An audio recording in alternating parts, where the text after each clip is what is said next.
So the class is being recorded, and this is me, Dr. Sameh A, and this is A230B. We're doing a novella this time around.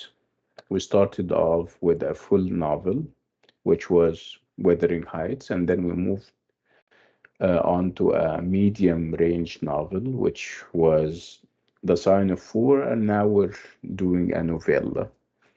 Novella means that we are in for a narrative that is not too long for us to call it a novel, and it's not too short for us to call it a short story. And this is perhaps part of its uniqueness and distinction. And this is perhaps part of its hybridity, the fact that we say that this novella is hybrid. I mean, one of its characteristics is the fact that it is hybrid. Hybrid means that it combines the features of both the novel and the short story, as we're going to see in a minute. Um, Let me share my slides, and we are on our way, inshallah.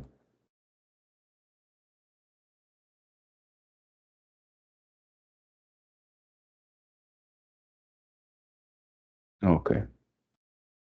So we're doing chapter 8, and this is Robert Louis Stevenson's The Beach of Falesá. Let me close the door.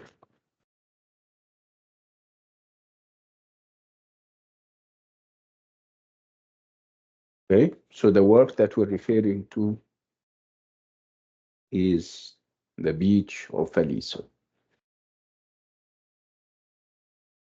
Okay, by Robert Louis Stevenson. Let me, please, I proceed. Before I proceed, can you hear me?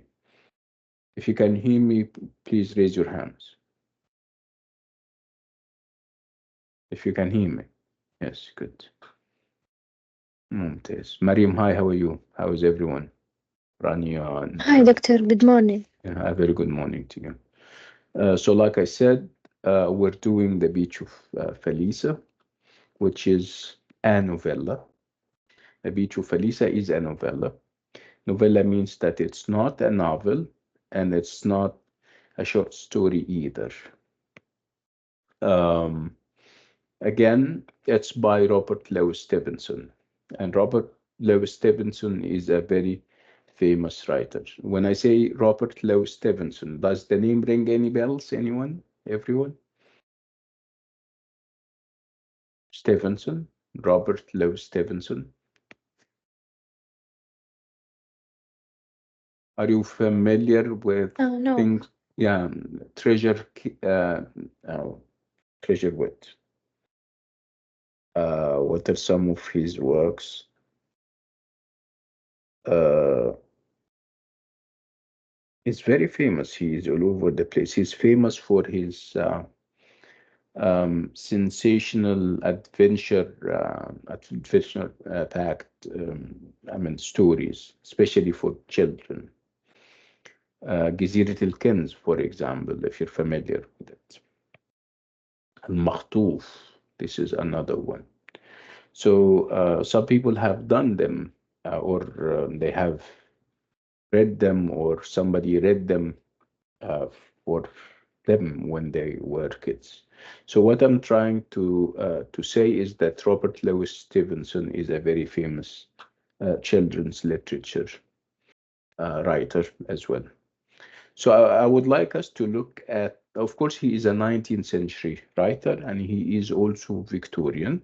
So when I say Victorian, all the ideas that you know about the Victorians should be invoked, should be considered and thought about.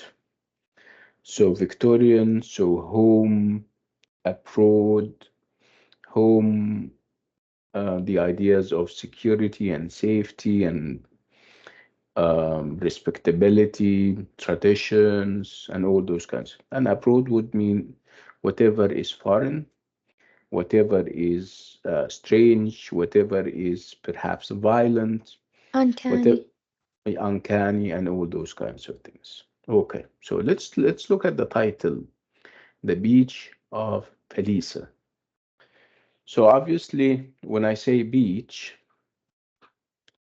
um, normally in modern cities, um, um, I mean, of course you have beaches, but these are perhaps limited to and left to resort islands. You normally have a country where you have clear cities like Riyadh and Jeddah.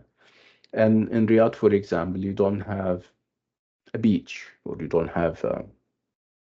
So normally beaches are features of islands. Sometimes those islands are even far away. Okay. So um, from the very start, you can almost tell that this is not London, for example. We're not talking about London. That may also make you believe that perhaps we're talking about foreign elements here. We're talking about the idea of abroad rather than the idea of home. Okay, so who brings the idea of home to the novella right from the very start? It's the writer himself, because the writer is British. So British means that he is home. While the title and the talk about beaches and the talk about Felisa especially, and then obviously Felisa is not an English name. Okay, so this is the foreign part to it. Okay, this is how it started. So what is it that we're doing in this chapter? We're looking at the history of the publication of this novella. We're going to also talk about the novella against the idea of home and the idea of abroad. Again, we're going to talk more about readership and Victorian readers and why they would consume novels and novellas like these, and whether they are happy with it. Uh, of course, we're talking about readers, and also we're talking about critics in newspapers and journals who normally critique those kinds of works. Again, don't forget that it's the Beach of Falesá, and Falesá is not an English name, which means that perhaps we are on an island far away from England. So if we have an island far away from England or Britain, it means that the idea of abroad will be very much present in the discussion. So at home with the Victorians. So how much do we know about Robert Louis Stevenson? We know that he lived between 50 and 1894. We know that he was a very famous writer at the time. He writes in a certain way, and people are happy about it. When he starts to write in a different way, people are going to start to criticize.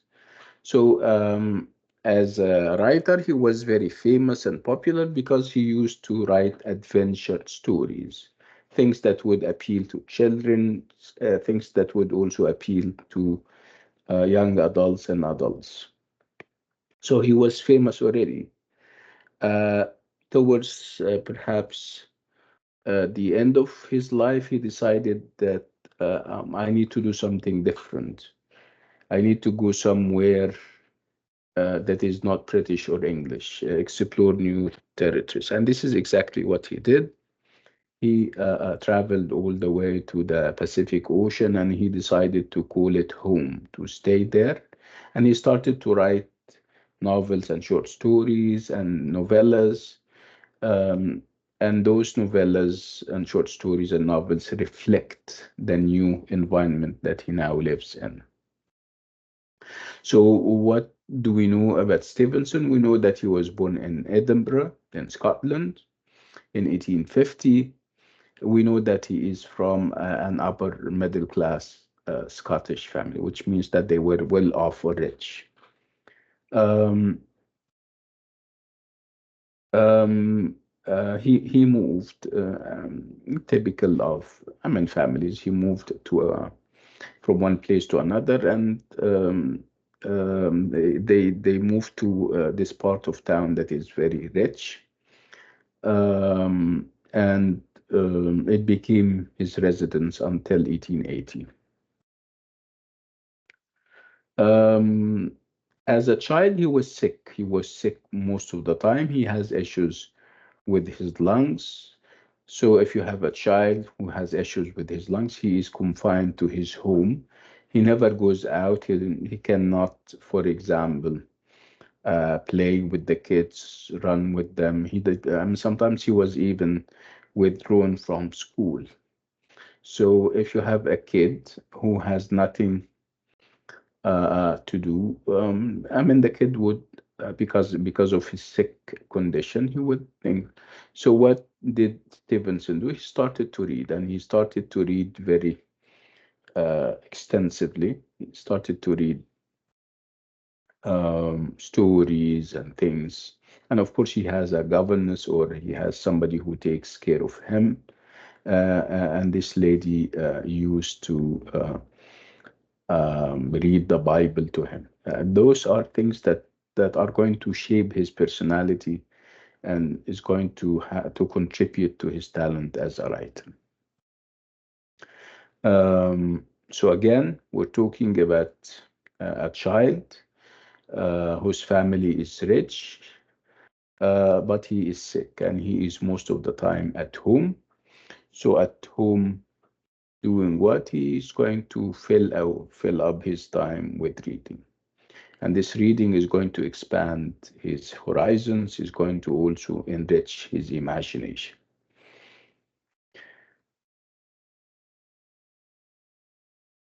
Uh, when we look at the house where he lived, we're going to find um, that it allowed him the opportunity to think beyond whatever immediate. Um,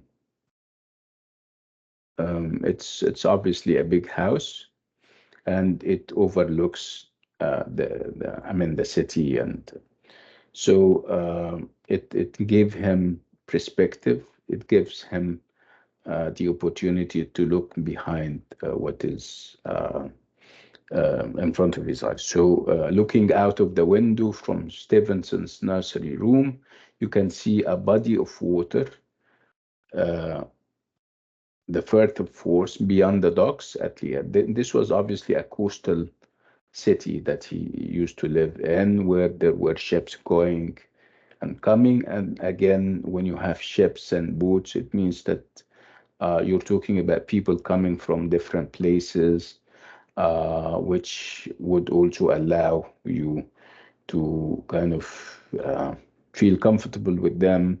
That would affect your personality. You would be more tolerant, accepting variety, and those kinds of these are things that are going to have an impact on him later on in his life, when he decides to leave Britain behind and go all the way to Sameh or the Pacific Ocean in order to live there. So it is true that this guy enjoyed, I mean, a rich kind of life. There was no obviously poverty, and they were not in need of money, but he was insulated because of his sickness. He was not given the opportunity to play with his peers because of his sickness again. So you may feel that he was physically secure, but on the psychological level, he felt very stifled. That's why the only thing that can take away from his confined space would be reading. And he started to read stories that talk about adventure and all those kinds of things. Um, Again, we're talking about this place of town where there is, like I told you, there is external trade. You have ships coming in and coming out, and his father happens to be a lighthouse engineer, somebody who works or who builds lighthouses, and those lighthouses are very important in the sea. They direct and guide ships, and those ships go and come. They bring with them, trade and money and all those kinds of. So he is not used. He is actually used to the idea of seeing perhaps foreigners, seeing foreign ships coming in the sea. So that would also affect and impact him later. Um, we said that being sick prevented him from playing with the other kids. But on the positive side of things, it allowed him the opportunity to read extensively and develop wide-ranging imagination. And this is going to be his hallmark and the hallmark of his fiction. Again, like I said, it affected his imagination, his childhood, and the fact that he was not allowed to go out and mix with children because of his sick condition. He started off very early writing poetry, and in his poetry, you can almost tell that he has this fascination with foreign lands, this fascination with travel, which he did. He traveled extensively also. Um, Again, so when you talk about foreign lands and travel, the idea of abroad is, of course, is readily invoked. This is the first poem, for example, Foreign Lands. And I'll give you a couple of minutes to read it and tell me uh, what you understood. Let's read it. I'll give you a couple of minutes, okay? Read it on your own and tell me what you understood.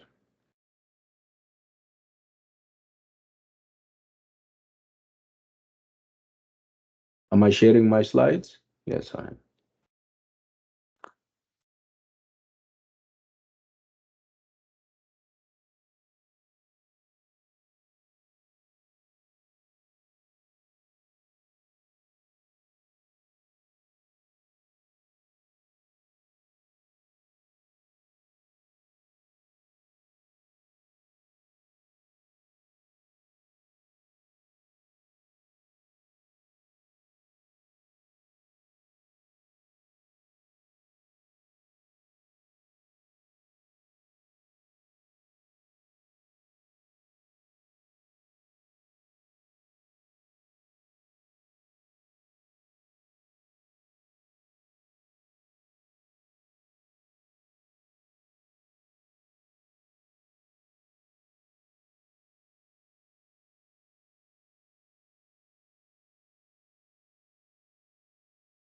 Okay.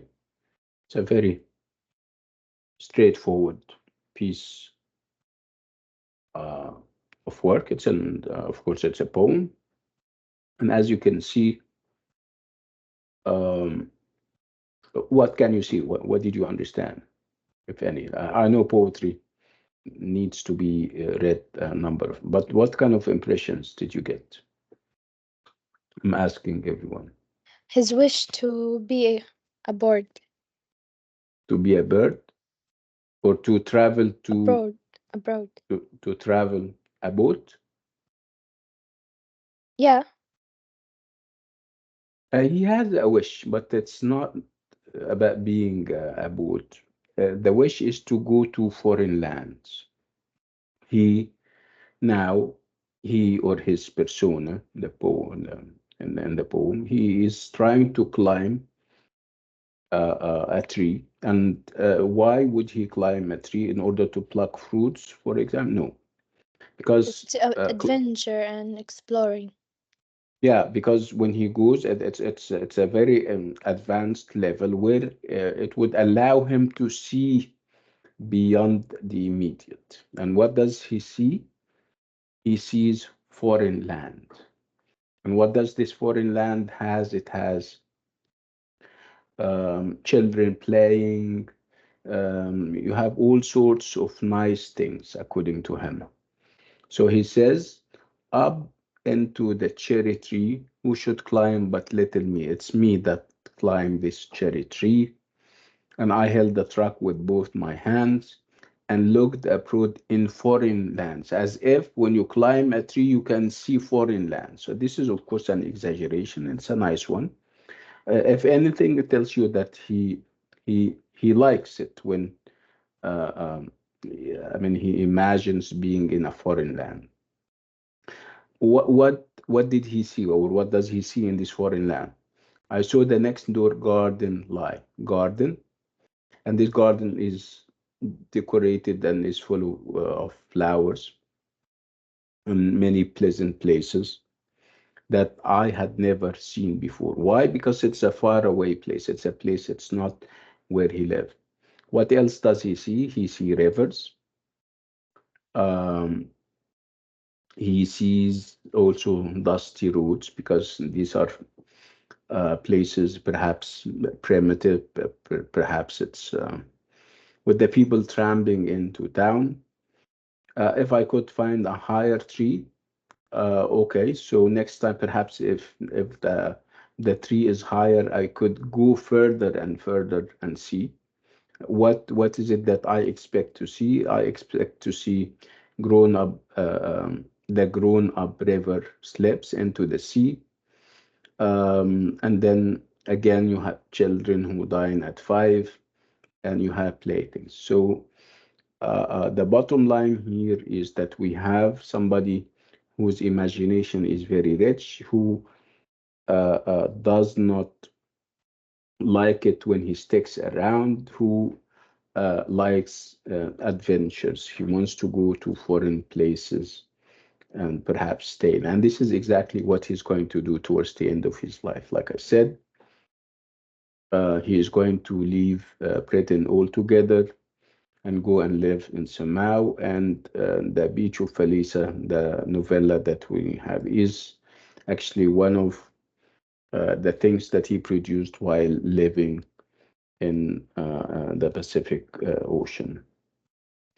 Another poem, and the title is very significant too. It's Travel. I would like you to read it and tell me whether it tells you anything about Stevenson or not. Yeah, I'll give you a couple of minutes. Go ahead.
Okay.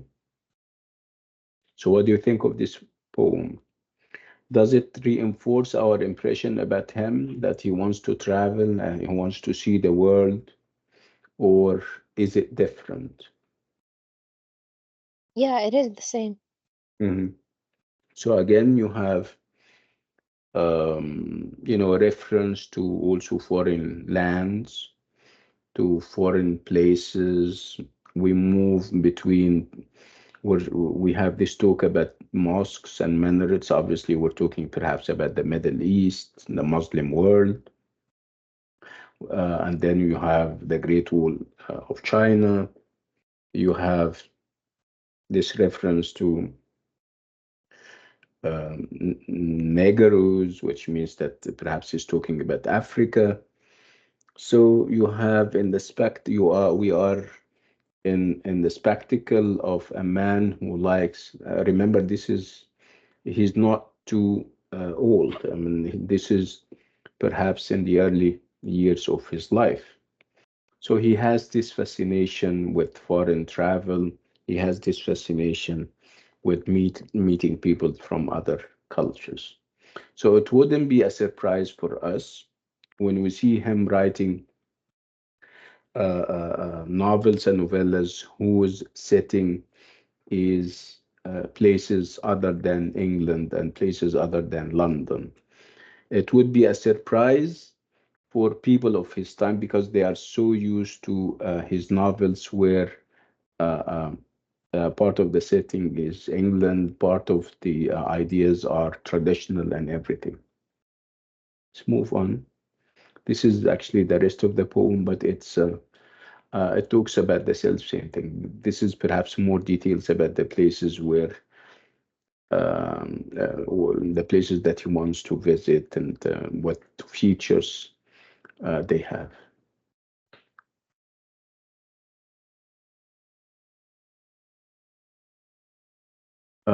So in spite of the fact that he lived a sheltered kind of life as a child where he was not mixing with other people, he started to develop his imagination. Of course, this was done by reading. So his imagination went beyond Edinburgh and went beyond Scotland. And he made it. I mean, at the end, in 1888, he left for the Pacific and he never returned. So this is about the poem, and I'm not going to spend more time on it because we have already spoken about it. So what does the poem Foreign Land and the other poem suggest about him is that he has this fascination with the world that is beyond England and Britain. Imagining himself a boy climbing a tree, and then that would allow him to see places rather than the places that he is stuck in. And it goes on and on like this. So here, as you can see in Foreign Lands, the poem, I mean, he is addressing whatever is foreign, of course, with the usual senses of the word foreign as strange or unfamiliar, but not bad. So far, he deals with those things in a positive way. He does not regard whatever is foreign as bad and negative like we're used to. No, he welcomes this foreignness as a matter of fact. And this is perhaps why critics were angry with him. They said that you are perhaps prioritizing foreign foreign ideas. You are embracing those foreign ideas and you're giving them prominence in your work, and this is obviously against our values as Victorians.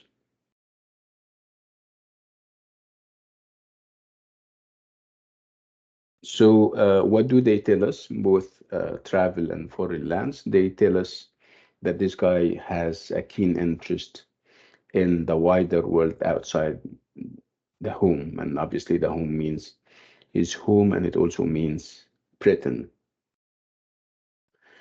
So he started off very confined to his domestic space because of his illness, but he grew up to become one of the great writers of the era and one of the celebrated travelers because he traveled a great deal, again, because of his fascination and love for adventure and for meeting for, people from other cultures and everything. So again, what even helped him would be reading, the fact that he read a great deal, and this reading broadened his horizons so much so that he started to think of himself as a citizen of the world, not the citizen of a single city or country.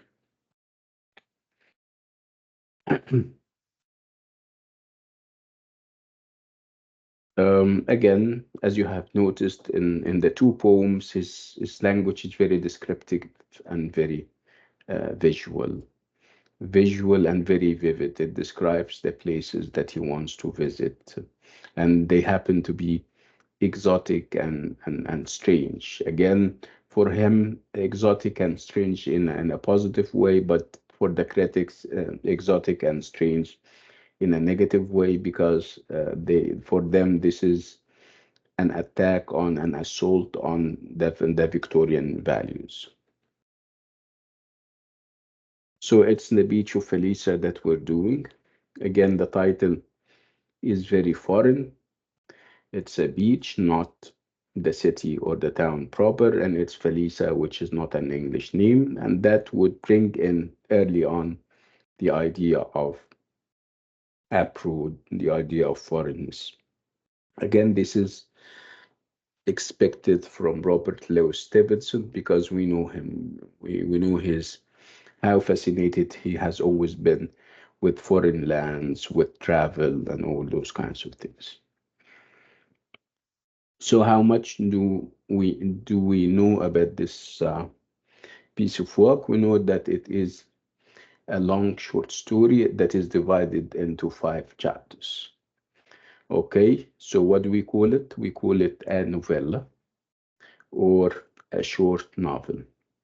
It's a prose fiction that is between, we're talking about what a novella is in general, 20,000 and 40,000 words in it. So we also call it a hybrid piece of work, a hybrid. It adopts a hybrid form. Hybrid means when you combine and mix two different things together. Hybrid uh, because it has the features of a short story, although it is not a short story, and it has the features of a novel, although it is not a novel. Okay, why? Why do we have a novella, not a novel, and not even a short story?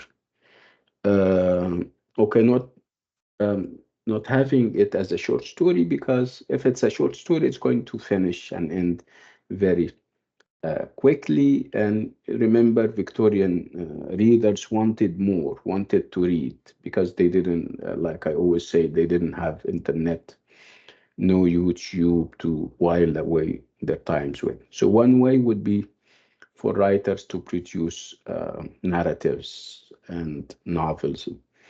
So it's not a short story, but it's more than that. It's a novella.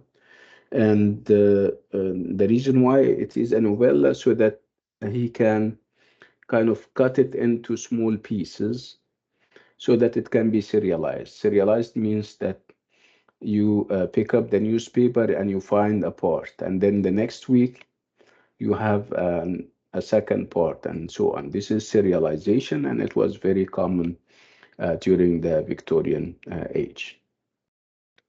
So this form of serialization in short weekly chunks, you have small pieces every week that would decide the length of the work. Again, it was expected that it's going to be successful because Stevenson was a very uh, famous writer, but um, it didn't garner or achieve the success and the popularity that you normally expect of Stevenson's work. Why? Because the the topic itself, the themes presented are unfamiliar.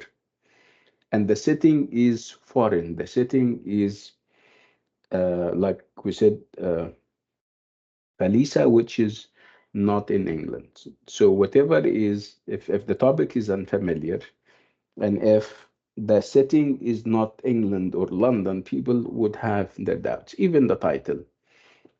Uh, Even the title was strange to the extent that they had to add a subtitle indicating that it is a South Sea tale so that people can understand. So again, that would take away from the popularity of the work. Again, because of the foreignness of the title and its unfamiliarity, and also the use of what we call pidgin English. Pidgin English is this type of English that is not very pure, standard kind of English. So again, for the Victorians who are purists who think that the language is the best, for characters to use broken English was also something that they didn't like.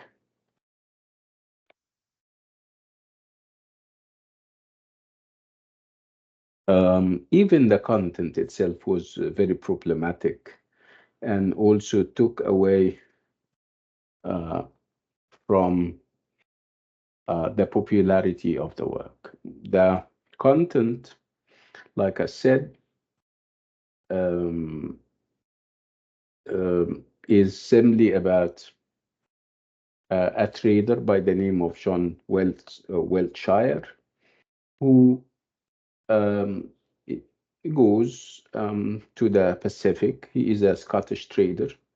He goes to a place called Falesá, which is obviously an island in the Pacific, and he gets um, married to a native woman. But the marriage, even the marriage, was corrupt.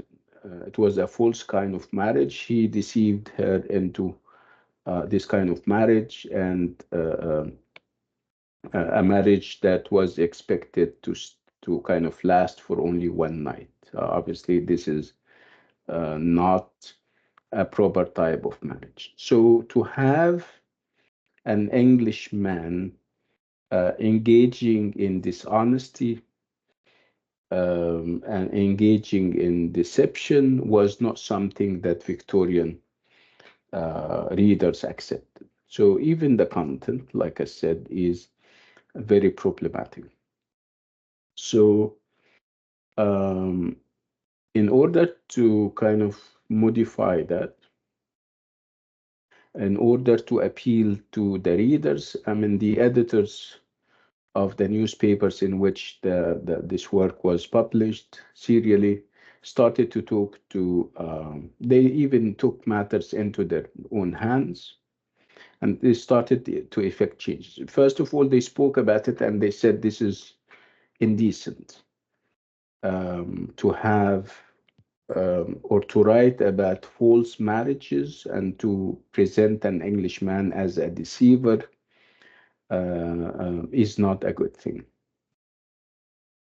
Um, they consider it indecent and inappropriate. And they said, no, this cannot be read by English families in their sitting rooms.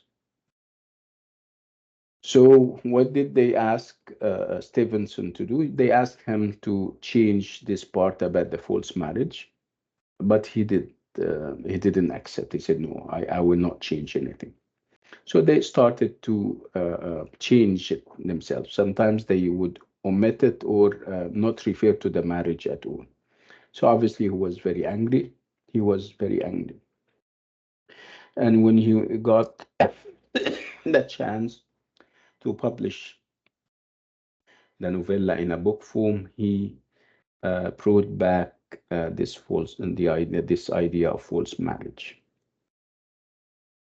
Um, Again, this is censorship, and this is because of the society. Remember, the Victorian society was very conservative.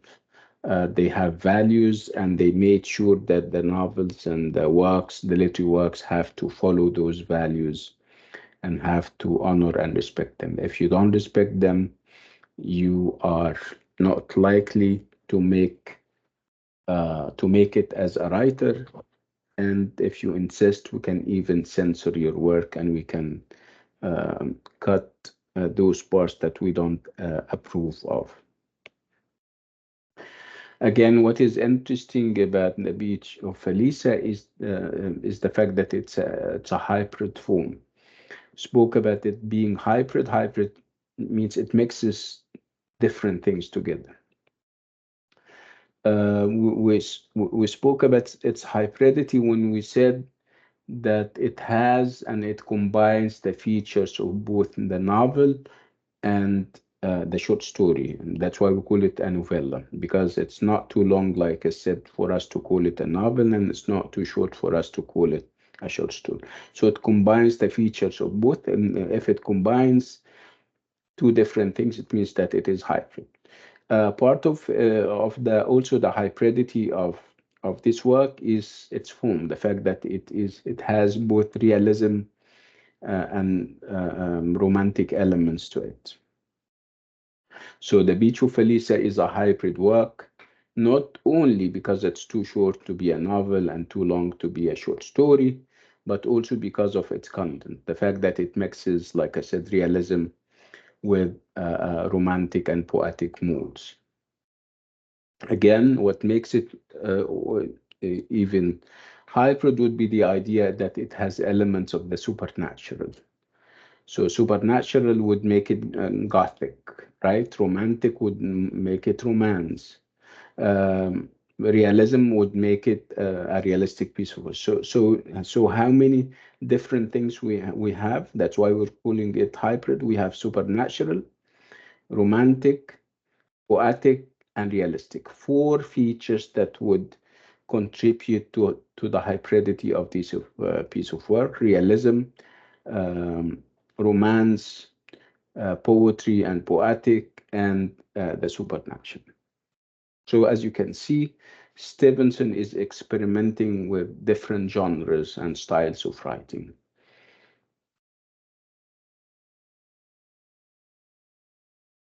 Um, it's very strange because, especially when we talk about the element of realism, because Stevenson was against this idea of realism. At one point, he would criticize those who are engaged in realistic pieces of work, believing that that would take away from the beauty of the piece of work, where there should also be focus on entertainment. He said, if a piece of work is realistic, it may not be entertaining. But when he moved and traveled to the Pacific and he lived there for the rest of his life, he started to show more interest in realism. So again, it is true that he started off during his career in England or in Britain by attacking realism and realistic writers. But over time, when he went and traveled and migrated to Sameh A in the Pacific Ocean, he started to realize that he has to be realistic. He has to write using realistic modes of expression in order to capture what happens on those islands. I mean, the way people talk, the way they go about in their lives, and that cannot be romanticized. That can only happen if he adopts and embraces realistic modes of expression. So it's realism that we're talking about. Remember, this is realistic, but it is also an adventure romance. Romance means that you will have a love interest. Uma and Wiltshire will fall in love, and they will get married and have kids. Adventure means that he's going to travel to far away places. Again, this is realistic because we're going to have this capturing of what happens in the daily lives of those natives. And we'll have talk about this idea of contact zones. These are areas where people from different cultures encounter each other, and out of this encounter, you have understanding and you have trade and everything in between. Okay, so let's move to the novella proper, where we have the novella written in the first person narrative, where Wiltshire, this English white trader, is headed to Falesá, or to this island, and he's obviously taking over from another trader. And he when he is on the ship and he is approaching the island, he starts to talk about it in a very romanticized kind of way. The description is very vivid, and it engages our different senses.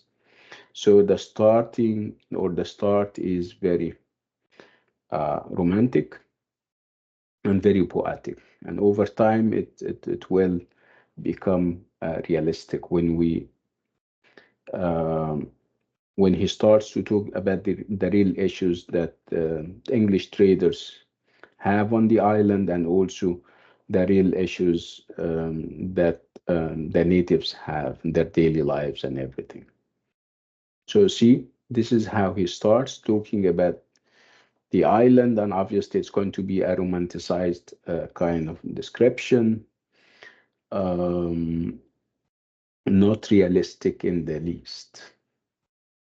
Um, so again, over time, it's going to give way to more realism when the English traders speak about their issues, and when the natives go about in their lives, and you use the language that is very realistic, which is pidgin English. And you have Wiltshire and Uma, the man and his wife, also talking about daily issues that you are likely to hear in any context where a man and his wife are.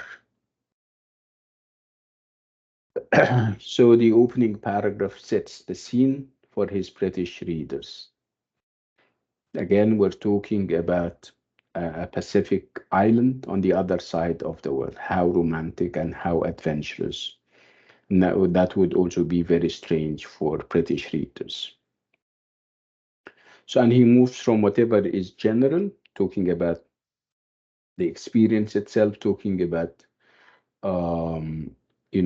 how beautiful the scene is, I mean, the trees and the island and the beaches, and then he starts to specify, and over time there is going to be talk about the issues and the problems that people meet on the island, whether we're talking about the English who are there, or we're talking about the natives themselves.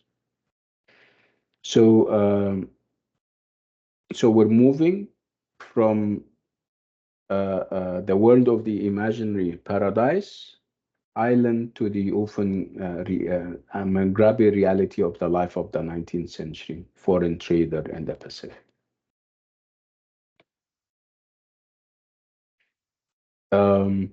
Again, starting off very general, talking about the place in a panoramic way, and obviously it's a positive and vivid description. And then moving on and being more specific, talking about the captain, and this conversation between the captain of the ship and Wiltshire, and they talk about real and realistic issues. So Stevenson uses the dialogue between Wiltshire and the captain to provide us with additional significant detail relevant to Wiltshire's possible future life on the island. Again, this is no new to Stevenson himself, because, like we said, he himself decided to migrate to the Pacific and live there for the rest of his life. So it's the beginning starts off very romanticized, very poetic, but over time it becomes very realistic, talking about real issues, the reality of life on Falesá. So despite its beauty, it is far from being an exotic island. It has its issues and problems.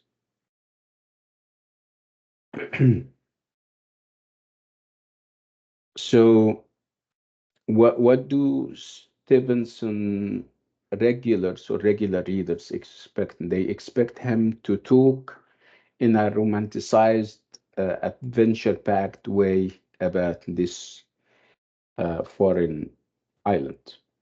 But they don't expect him to talk about issues and problems. They don't expect him to move to the realistic side of things, talking about what actually happens in the city, if there are, killing, deception. These are all realistic elements.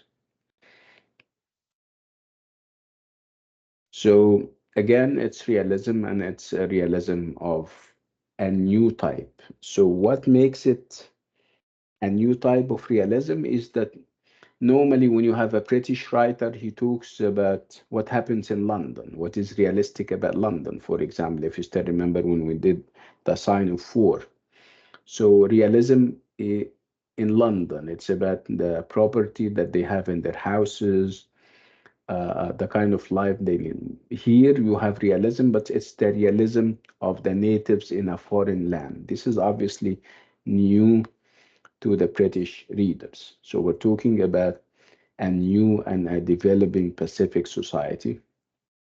And this is obviously the first time that somebody talks about foreign places, because the general trend at the time was to talk about those places in a romanticized kind of language. You talk about them in terms of adventure and excitement and full stop, but you don't deal with the real issues or the issues and the problems of people who live in those foreign lands. That's why we're calling it a new type of realism. So what makes it also realistic, and what also makes it realistic in a new way, would be the new forms of English that are being used.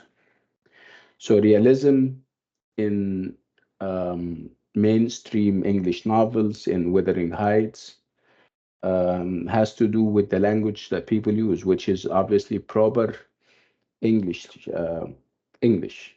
But here we have new forms of English. We have the natives, and when the natives speak, they speak English, but it's not a proper or a standardized kind of English. Their English is broken, and it is what we call pidgin English. So why do they have this kind of thing? Because they are not native speakers of the language. So when Stevenson uses their language, uh, this is realistic because this is their language. This is the reality of things. But it's a new kind of realism because the readers in Britain are not used to this kind of English. It's not their reality. It's the reality of somebody else. So he uses many Polynesian words. Polynesian is a reference to the Pacific. He uses dialects and slangs. So parts of the novella are not written in the standard literary English that would normally have been found in the fiction, serialized in the pages of the illustration. You wouldn't see this type of English that you're used to in Wuthering Heights or The Sign of War. This is a new type of English that we refer to as pidgin, broken English. Again, It's very realistic, but realistic in a new way. So as you can see, Stevenson's novella attempts realistically to represent a new, evolving, and still unstable dialect of English. We normally refer uh, to it as pidgin English, and it's this kind of English that emerged out of the reading relationships on the beach between different communities across the Pacific. Okay. Again, in order to perhaps capture more reality and more realism, you would have those daily encounters and daily um, family encounters where you normally have a man and his wife and they are talking about their domestic issues. Perhaps she wants more money. He wants to tell her about the kids and how she can go about raising. These are issues that we meet in every house, and this is also realistic. And again, this is realistic in a new way because we're not talking about the domestic life of the English or the British or the Victorians. We're talking about the realistic life of the natives, people who live in the Pacific. We have this encounter between Wiltshire and his wife. Wiltshire, by the way, is English, and his wife is a native of the Pacific. So obviously, this is something that the British reader wouldn't accept.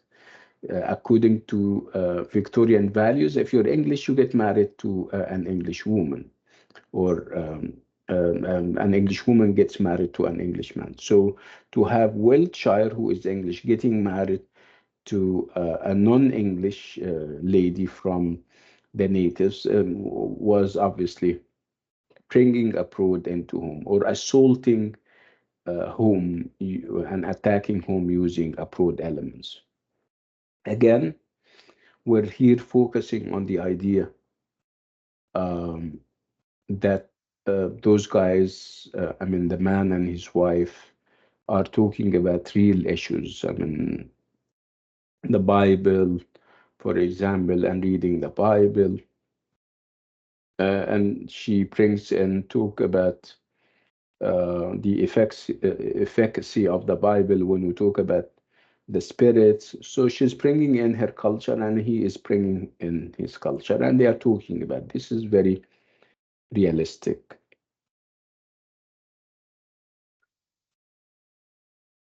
So again, as you can see from the discussion of Wiltshire and his wife Uma, you can tell that Stevenson is committed to realism.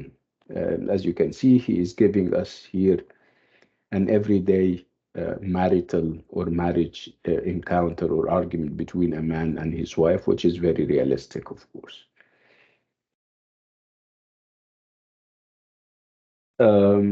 So what is also interesting and perhaps new and realistic would be the fact that Uma, the native woman, is presented not as passive, no, it's presented as somebody who has her own voice.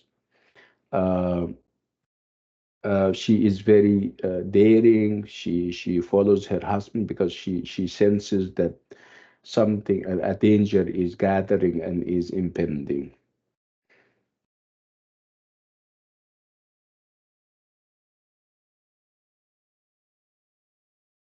Again, so it is true that they have their doubts belonging to two different cultures and their misgivings against or towards each other, but they still have a point of reference, which is obviously the Bible.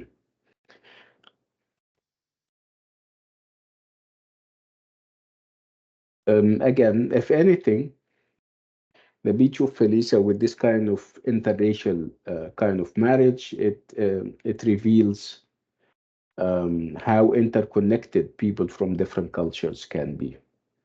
So, and this interconnectedness is brought about by trade and empire. So people can reach out to each other from different cultures. They can marry uh,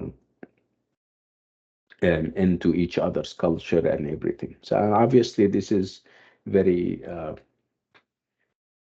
progressive upon the part of Stevenson, who believes in the world citizenry, if you like, where you shouldn't be confining yourself to your race and to your religion and your culture and country and full stop. You can, I mean, the possibility that people can reach out to each other culturally is there. So the mixing of the races and the um is good, but for the Victorians, this is an assault on their values. They think this is dilution of the British values. And this takes away from their values. Uh, and this is perhaps one reason why they didn't welcome the novel or the novella very much. Um, this is all about Stevenson himself, the fact that he himself was, like we said, was somebody who had this fascination with the other, and the other is people who belong to other cultures. Those cultures are not white and not Christian and not green or blue-eyed. So he himself was an example of that. He decided at the peak of his popularity to leave everything behind and start something new, to go and live in the Pacific. Again, when he went there, he was met with backlash. Backlash means that people started to criticize him. And if one of our big authors decided or decides to travel and go on um, and go and decides to travel and leave everything behind, and he starts to write about those other places and leave our values. This can, of course, make them anxious and make them it can intensify their insecurities and anxieties. Again, that's why they are going to accuse him of all types of accusations. At one point, they would say that he is corrupting or challenging Victorian values. They are going to refer to him as um, serving, not serving British and Victorian interests, and that he is going native. And obviously, when you say that somebody at the time, of course, going native means that he is no longer British. He is embracing very foreign and very strange values. Um, but he was adamant about what he was doing and about his decision. Um, and these are pictures of him while being and while living on the Pacific. He seems to be at home over there. He likes it over there. It's pictures like these that would anger the British public and the scholars and the writers, because they believe that if you're English or if you're British, you should be focusing on whatever is English and whatever is British in terms of values, in terms of relationships, even. He wouldn't mix with the natives the way he is doing. This is another picture of him, again, um, on the island, uh, on the Pacific. Again, he seems to be very comfortable with the decision that he has taken. Um, One of the ideas that uh, Stevenson promotes is the idea of contact zone. Zone is an area, and contact is encounter, or when people reach out to each other. So, contact zone are those areas um, um, where people from different cultures meet and they start to talk to each other and reach out to each other. It's one way of reaching out to the other, trying to understand him or her, trying to dispel any doubts and any biases about them.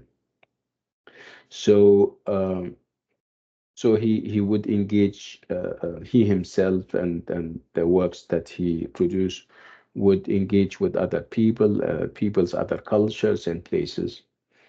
Okay, so of course he didn't give it the name contact zone. The one who gave it this name is Mary Louise Pratt. She used the term contact zone to refer to social places where cultures meet.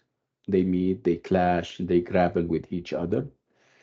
Um, of course, you have relationships of power. You have the colonizers, the white, you have the colonized and the natives, but they engage with each other.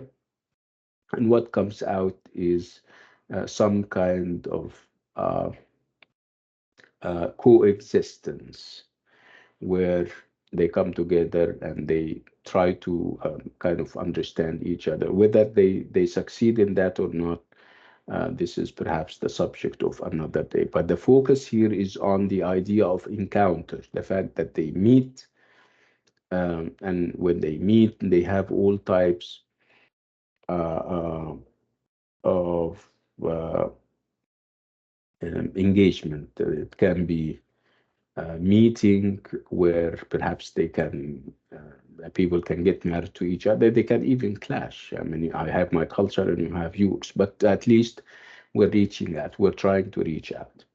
And out of this contact zone, lots of issues and ideas um, are prominent. The idea of slavery, for example, the idea of colonization, the idea of um, relationships, power dynamics.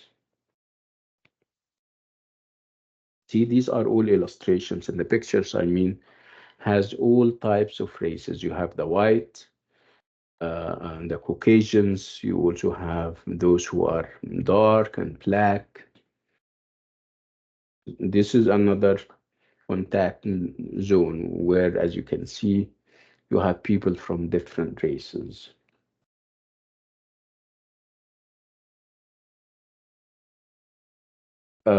So again, you may want to look at the novel as some kind of uh, uh, statement for contact zones, for cultural encounters where people from different cultures reach out and meet and talk and everything.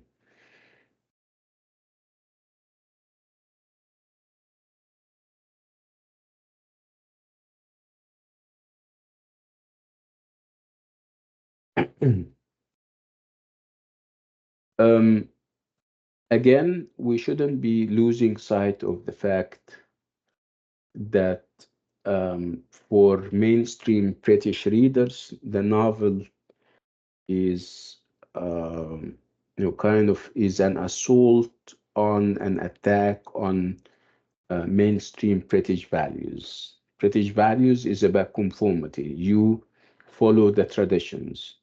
And obviously, the novel does not follow the traditions in any way.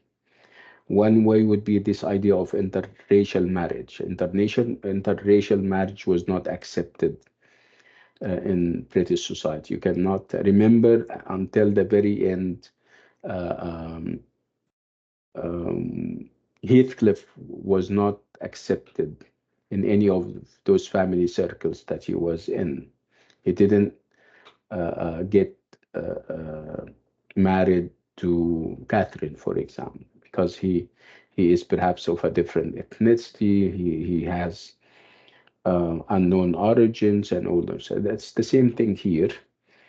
We have interracial marriage and encounters, and they happen, and they are accepted in the novella. That's why British readers, British critics were against it. They believe that the novella is um, in one way or another is against British values and British ideas. Lots of things, having a Samoan wife, racial and um, racial issues, again using pidgin English, no, which is not proper. These are all indications that Stevenson was doing something different, that he was um, open-minded. He was open-minded, of course, talking from a 21st century perspective. But at the time, the Victorians were against him and accusing him of going native, of being, um, against Victorian values. Okay, so as you can see, Wiltshire is exactly like Stevenson. I mean, the two of them have the same experience, traveling away from Britain and living on those islands, getting very close to the culture. On the part of Wiltshire, we have him getting married to uh, um, a native.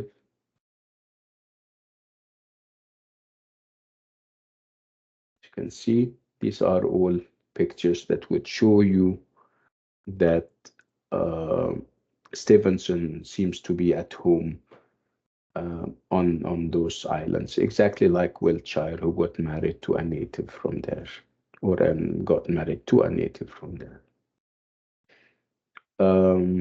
So this is basically what the whole novel and the whole project is about. Talking about the domestic story. We're talking about contact zones. We're talking about pidgin English. We're talking about what the English consider some kind of attack on their culture. So it's again the idea of foreign or the idea of abroad invading the private spaces and the home spaces of the British. I finished and I'm ready for any questions if you guys have any.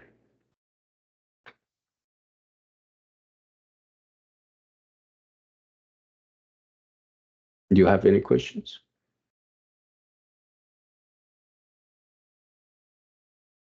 No?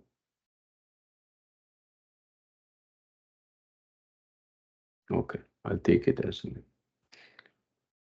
Okay. Would you like us to meet on Saturday for a revision class or what? If you would like me to meet you on Saturday for a revision class, please tell me.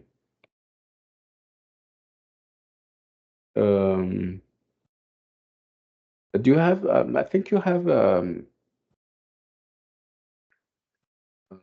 a master class today with Dr. Mohsen, right? Yes, right. Okay, fine. Check with Dr. Mohsen, attend, and I'm sure he's going to give you revision. If you need more, tell me and we can arrange something on Saturday, if you're interested, of course. ماشي? Okay. So now Okay. you know what we have in the midterm exam. It's Wuthering Heights, it's The Sign of War, and it's the Beach of Falesá or at Falesá. Doctor, Okay. I have a quick Yeah. question. Yeah, go ahead. We said that the writer, he criticized the early 20th century ideas of realism. So why Yes. would he wrote something? Right. Why would he write? Yes. This is obviously during his lifetime when he was in Britain. In Britain, he is a writer of adventure, and adventure is about entertainment, right? Yeah, exactly. So when he saw novels, and those novels were rooted in realism, talking about the daily lives of people, very detailed. They gave you very detailed stuff. He said this is unnecessary, and this takes away from the pleasure of the work. This is when he was in Britain. When he ايوه went okay. when he went to the islands and saw the beauty of the islands, when he saw people and how they deal with each other, when he even saw their language, he said, I need to record that in my work. So if he records that in his work, obviously this is realism, right? Yes. Okay, understood.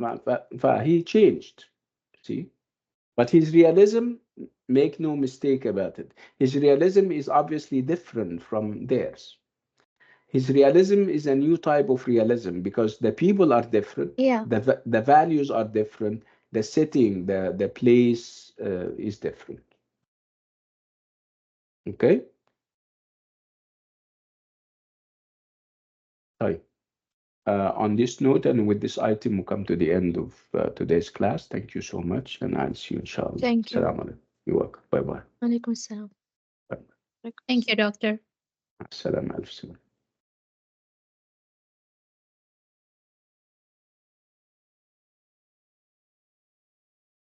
Thank you, doctor.